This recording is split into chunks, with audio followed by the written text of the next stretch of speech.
Do you want to respond to what we were saying about, tough guys walking around with their pit bulls and... Well, I am a tough guy. My whole body's tattooed. We're tattoo artists in Atlanta. You're a tough guy, huh? Yeah, I see it constantly. Unfortunately, that's why so many of the shelters are flooded with them, because, big macho guys or whatever buy the dog thinking, wow, I'm gonna get the biggest, meanest, coolest guard dog ever. But pit bulls are not and have never been human aggressive. It's not part of their breeding or their genetics. They're exploited for their animal aggression that is trained in them by the bad people, but they aren't human aggressive. So what happens is people buy this guard dog. It doesn't guard anything. It just licks you when you walk in. And then they dump the dog and end up getting some other kind of dog. So then here we go with another 10 million dogs because they weren't as aggressive as they looked. They are very strong dogs, and I think that has a lot to do with why they're used in fighting, just because they're little tanks, and they'll do anything for their owner. So they are perfect for that if you're, twisted weirdo. But ironically, if you look back at like all the 80s movies and stuff, it was always Dobermans, and then it was Rottweilers, and now it's pit bulls. I think it's almost just a trendy kind of, what's the worst dog of this decade? Well, right now we're in the middle of the pit bull situation, and we're just doing everything we can to help dispel that. Yeah. Well, I've been thinking a lot about tattoos lately. We have to have you on another show about why everybody's getting tattoos. But that's another subject. All right, let's do it. We'll do that. Let's go to Bonnie in Madison, and then we'll switch guests here. Hi, Bonnie. Oh, hi, Kathleen. Well, thanks for having this show. I think I like to make a statement, too, when I walk my pit bull, because I'm a grandmother and I'm retired. And so I think maybe if more older people got pit bulls, it might take away from some of the mystique. Right. I'd like to ask the guest maybe to expand just a little bit more on the personality of the pit bull, because I think they're basically a combination of the two dogs they've been bred from, which is they're sweet like bulldogs, but they're very energetic like terriers. And I think that's another reason a lot of them wind up in pounds, because they're so energetic. And I think mine is digging a hole to China in the backyard. And how did you happen to get him, Bonnie?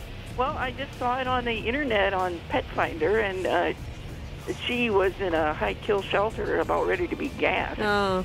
So I sent an application, but mine is just adorable. Oh. They're not big. They're only they're medium-sized dogs. And she sits in my lap and tries to sit in my lap and then puts her face right against mine when I'm sitting on the couch. Oh, I love these stories. Jim, do you want to... Thank you so much, Bonnie, for calling. Jim?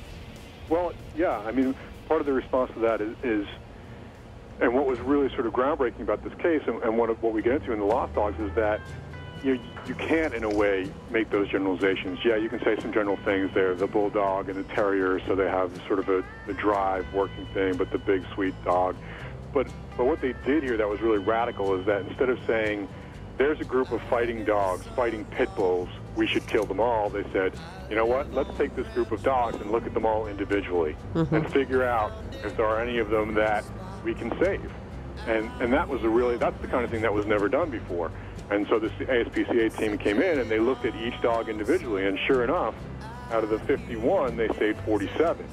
And as you go forward, that's sort of a theme that continues. Is, at this point, you can't look back and say the Vick dogs are this or the Vick dogs are that. You have to say, Machiavelli is this, Jasmine is that. They're all individuals now, and that's really what has saved them and brought them to this point. And so you have to sort of carry that through and say, yeah, okay, there's some general things you can say about the breed one way or the other, but really it's dog by dog, and you have to, whether it's a poodle or whether it's a chihuahua or whether it's a pit bull, you have to look at them all separately and say, who's this dog and what's he all about?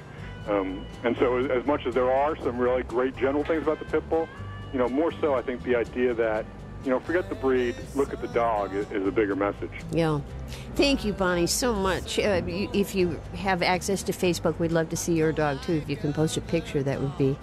This is a day to post dog pictures. You should do that if you can. Brandon, thank you so much for being with us. And we'll be in touch with you to talk about tattoos, if you don't mind. Bring it on. I'd love to send you a copy of our documentary as well. So I'll make sure you guys get one of those. It's easy. It's just VICKdogmovie.com, and we're donating all the money to saving more of them. So what, Vick Dog Movie? VICKdogmovie.com. That's it. All right. Thank you, Brandon. Thank you. Thanks for having me. See, I snuck in a plug right there because they wouldn't let me, so I plugged it anyways.